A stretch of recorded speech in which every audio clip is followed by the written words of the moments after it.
So this is 7 habits of highly effective people.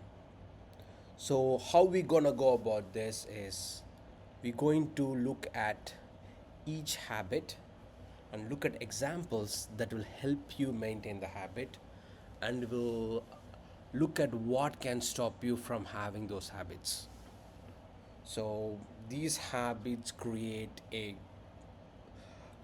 the framework for effective communication, productive relationships, and your personal growth. Let's start with the habit number one. So, the habit number one is being proactive. So, so let's look at what is being proactive. I'm going to start with an example of Viktor Frankl. He's a Holocaust survivor and he was in a concentration camp. So he had really no control over the circumstances that's happening to him.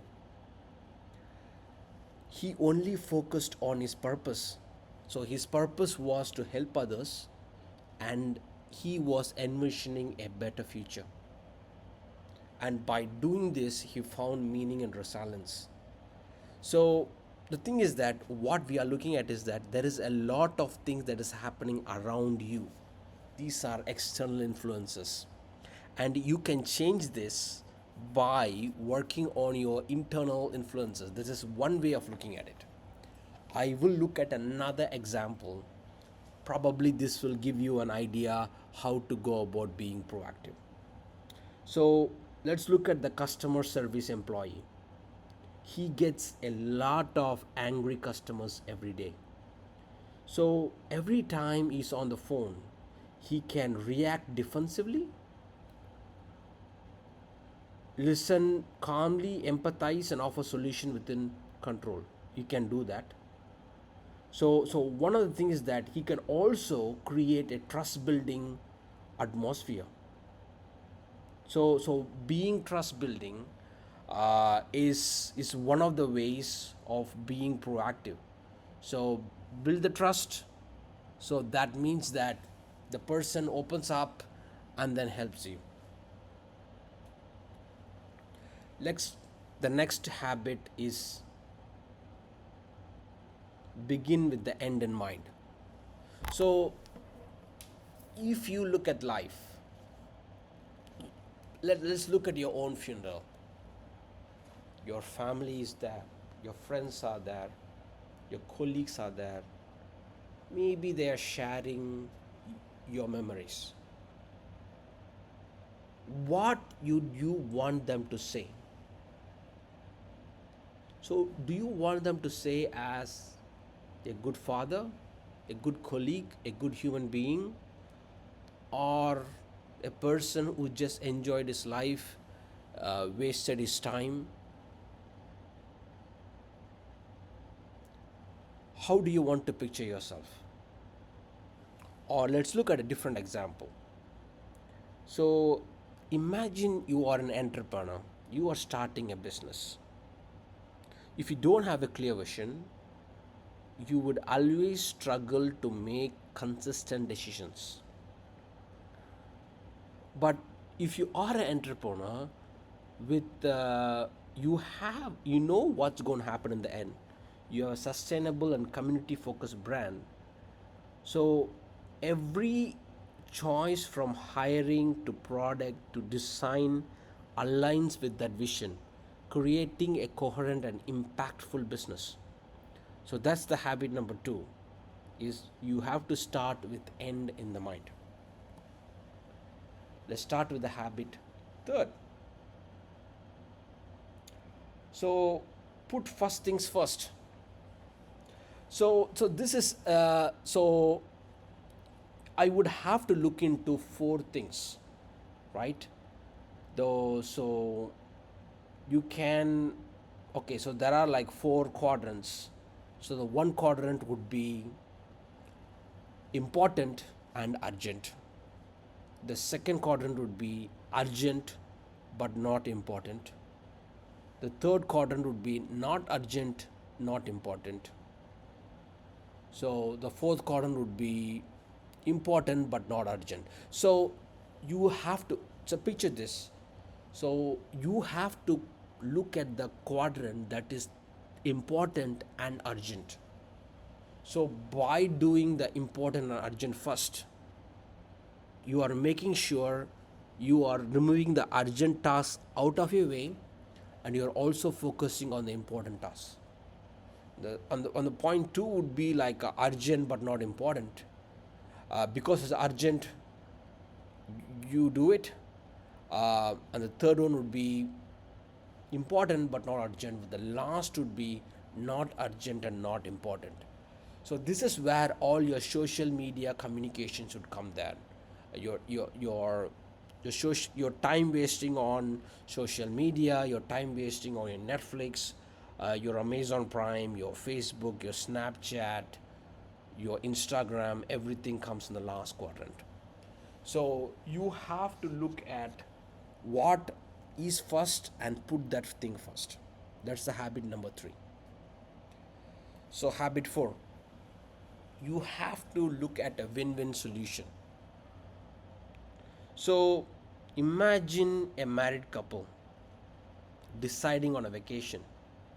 One wants a beach, the other wants a mountain. So, you can argue, or you can plan a trip that includes both. So, few days in the ocean and some time in the mountain.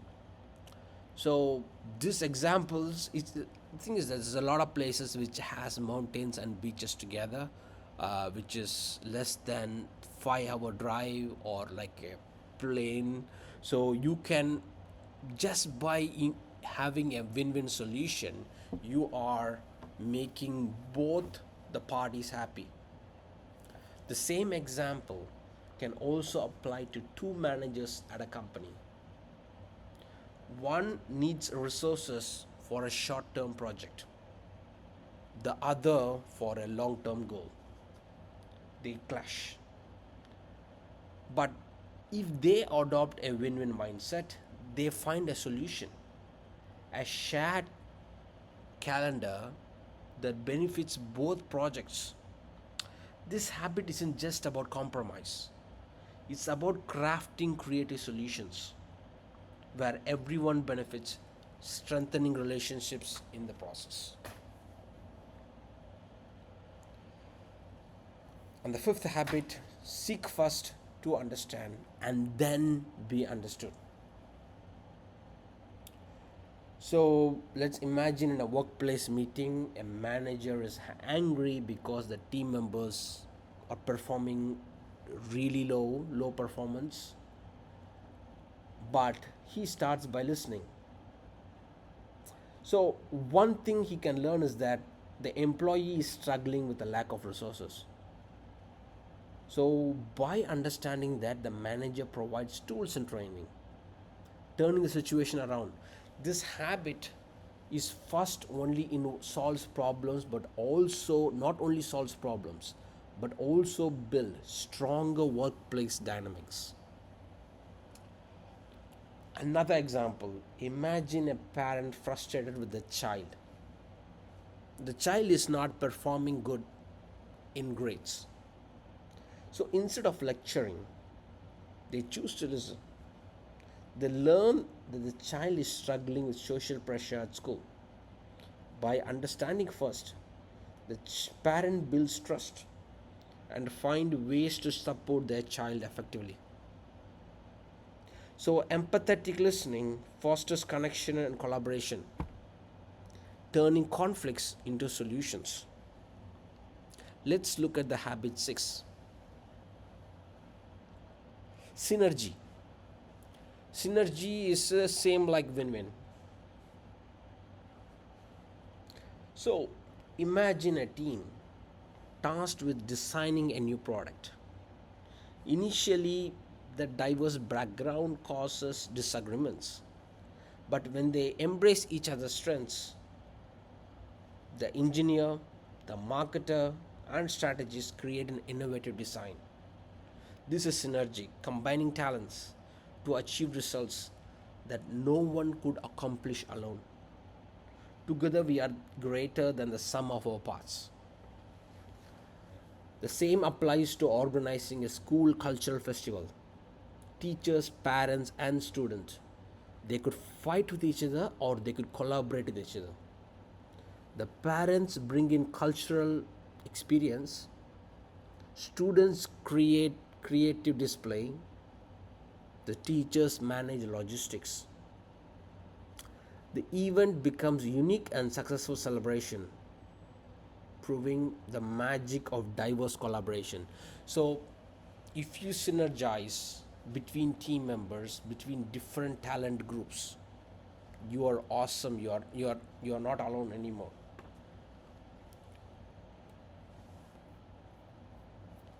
And the last habit is sharpening the saw.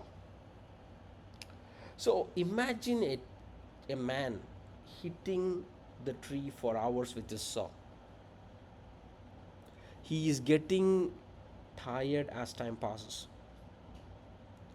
Someone suggests, how about sharpening the saw? But he is too busy. So what happens is gets too tired to continue. So this is important to invest in self renewal, whether it's exercise, reading, or meditating. Regular self care keeps us effective and prevents burnout.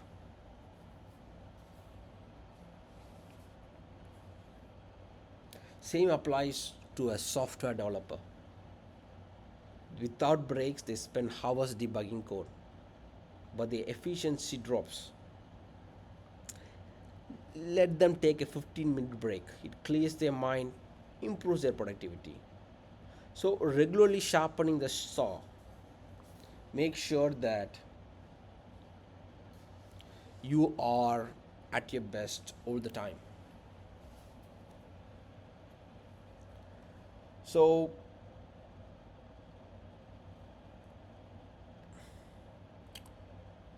whether you are a leader guiding a team, a parent raising children, or an individual pursuing personal goals, these habits provide a roadmap from listening more empathetically to prioritizing your health. They are steps anyone can take to lead a fulfilling and impactful life. Remember, change starts with one small habit at a time. Now, let's look at the challenges. So, of course, when you implement these habits, you will have challenge. So, remember, setbacks, roadblocks are part of the journey, and persistence is the key. So, master these habits and achieve your success. So, one of the ways you can overcome the problems is creating a support system. So, just by surrounding yourself with people that's going to support you, can provide encouragement and accountability. A strong support system fosters a positive environment for growth and success. And again, continuous learning. Always seek out new experiences, new knowledge, and skills that can improve your effectiveness and your experience. Embrace a growth mindset and remain open to feedback. This will help you evolve and adapt over time. So, so one of the ways is measuring progress. Set goals that you can measure. If you have $1 million target, make sure you hit about $100,000 every month or at $25,000 every week. So this way you are measuring progress, you are measuring small steps. The same applies to a person who's going to the gym to lose weight. He can measure his progress by seeing how much inches he lost in his waist, how much weight he lost during the process. So this way you are continuously motivated all the time. So the real life applications for this is many. So you need to look at how these habits can apply into your career, your relationship, even your personal growth, or even your family.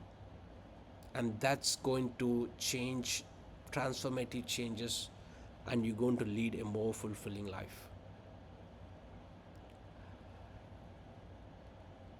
So start today and have a brighter future. And please subscribe to this channel so you are always having access to good books.